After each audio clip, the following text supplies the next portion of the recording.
the name of one God, Creator, Sustainer, and Redeemer. Amen.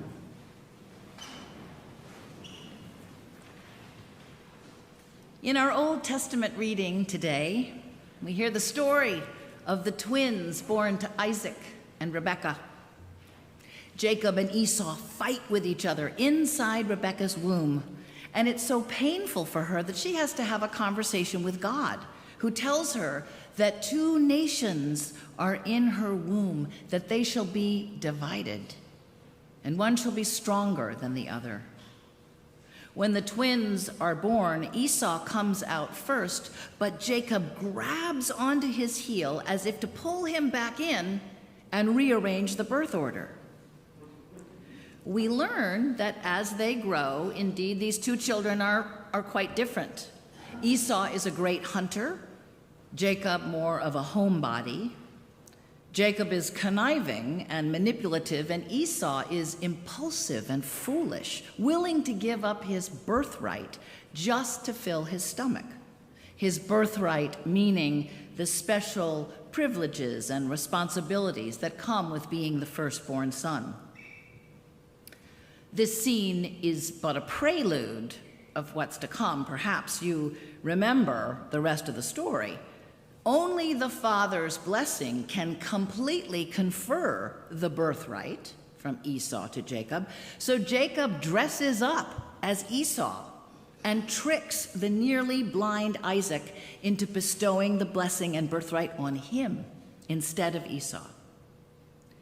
Jacob's deception breaks his father's heart and tears his family apart. And yet, these events seem to have a sense of divine destiny. For later on, Jacob wrestles with an angel of God and prevails, and as a reward, he is renamed Israel. Why would God choose these seemingly irresponsible and somewhat unlikable characters to work through? We don't know. But this family's relationship to God, to God's purposes and God's promises, cannot be easily dismissed. It doesn't seem right somehow that God's beloved Israel, both the person and the nation, were born out of betrayal and deception. However, it took on a whole new light for me when I heard the story of Joy Layden. She is a poet and a professor of English at Yeshiva University. You see, Joy Layden, now a woman, was born a man. She stood before the congregation of her synagogue to reintroduce herself as a woman, and then wrote a very beautiful essay about it. She said the Hebrew Bible has little to say about transsexuality, but it has a lot to say about people who do hard-to-explain things, and sometimes terrible things, in order to be true to themselves. She says, I had never liked Jacob, but even as a child, I recognized his life as an uncomfortably apt metaphor for mine. Like me, Jacob was born into an identity that didn't fit. Jacob is a firstborn son trapped in a secondborn's body. And only by flouting law, convention, and family ties can he become the person he was meant to be. Like Jacob, she says, I was not the boy my parents meant to bless. Well, I confess that I have always struggled with Jacob as well, but after this story, I see him in a very different light. I see him as someone trying to reconcile that which is within him with that which is without. And I recognize that the process of becoming authentic can be so very painful. We humans are born into societies and families and institutions and cultures that have a lot to say about who we're supposed to be. Yet each of us has experienced impulses of authenticity where we reject the identity that is being handed us. But even if it's not about deep issues of gender identity, children born to rigid or abusive or addicted parents can grow up sensing that to speak one's truth is unwelcome and maybe unsafe. Claiming who we actually are is very hard to admit sometimes because we are breaking the rules of the system in which we have been formed, because we risk hurting or losing the people we love. And many of us have also experienced, even in small ways, the relief of finally proclaiming who you are, finally saying what you think and believe in spite of the fear of rejection and abandonment. And here's the rub. Just because we've claimed it once doesn't mean we don't have to keep speaking our truth over and over again. It's an ongoing process that delivers us to a life of authenticity. Sometimes those impulses of authenticity lead people to question not just whether they were born into the right family, but whether they were born into the right body. As I sat with these stories of Jacob and Joy, I began to wonder, where do those impulses of authenticity come from? Even in the womb, something was stirring in Jacob. Joy's struggle with the truth about herself was present in her childhood. If we believe that each of us is created by God in the image of God, then those impulses of authentic identity must be seeds planted by God. Joy says that her decision to become a woman caused many people to accuse her of making a reckless lifestyle choice, although it's hard to imagine anyone choosing such a painful road if they don't have to. Ultimately, living a life that was a lie was more painful than losing her 30-year marriage and confusing her 3 school-age children. I don't know. Can we make space in our hearts and minds for people like Joy? For people like Jacob? I wonder if we could identify those places in ourselves where we are living inauthentically. Maybe we can take courage and inspiration from Joy and Jacob to let those parts of ourselves that we've been denying come out into the light. The impulse to become more and more of who God calls us to be never goes away. I think we do ourselves a disservice if we don't recognize ourselves in these stories. Like Jacob and Joy, each of us is always wrestling, to a greater or lesser degree, with reconciling that which is within us with that which is without.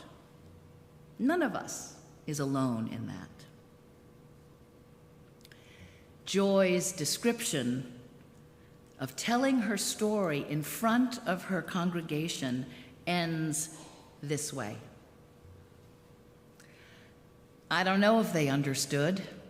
I don't know if I understand the terrible drive that drove me to undertake a transition that destroyed my marriage and broke my children's hearts.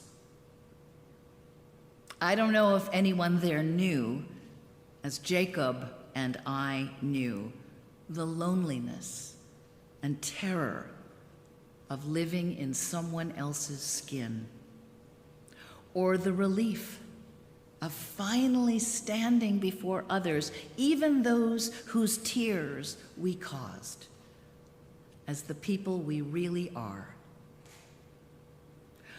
All I know is that the moment I choked out my final words, she says, people who had embraced the man I wasn't rushed to embrace the sobbing, shaking woman I am. It is a tender journey we are on together, this humbling experience of being human. I wonder if hearing Joy's story helps to flip the script on Jacob for you, as it did for me.